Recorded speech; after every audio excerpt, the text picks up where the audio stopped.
Hello students, इस question में दिया गया है at point P the value of slope is.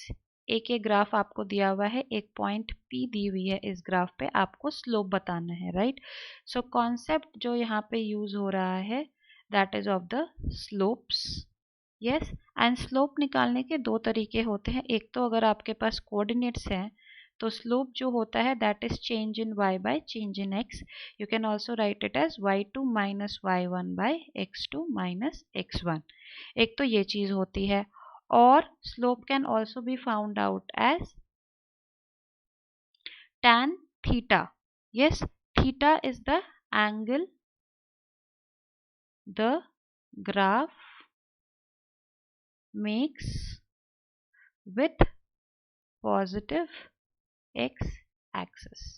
Yes, in anti-clockwise direction. This is also important. In anti-clockwise direction. Yes.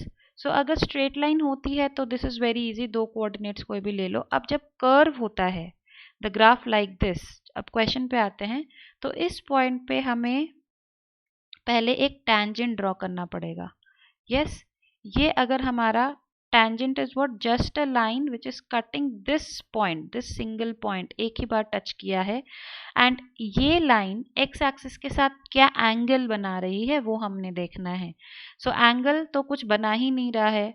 Yes, it is not even cutting the x axis. So यहाँ पे आप देख रहे हैं कि the tangent is parallel to x axis. Yes, और you can say in this case the theta जो हमारा टेंजेंट का जो एंगल बन रहा है that is 0 degrees. So slope this is simply tan theta होगा, so it will be tan 0 degree, so it is simply 0। अगर कोई और पॉइंट होता, जैसे ये पॉइंट होता, तो यहाँ पे आप टेंजेंट ड्रॉ करते, सो दिस एंगल, ये कुछ एंगल बना रहा है, सो यहाँ पे स्लोप 0 नहीं होगा, बट P पॉइंट पे हमसे पूछा गया है क्वेश्चन में, सो इट इज सिंपली 0।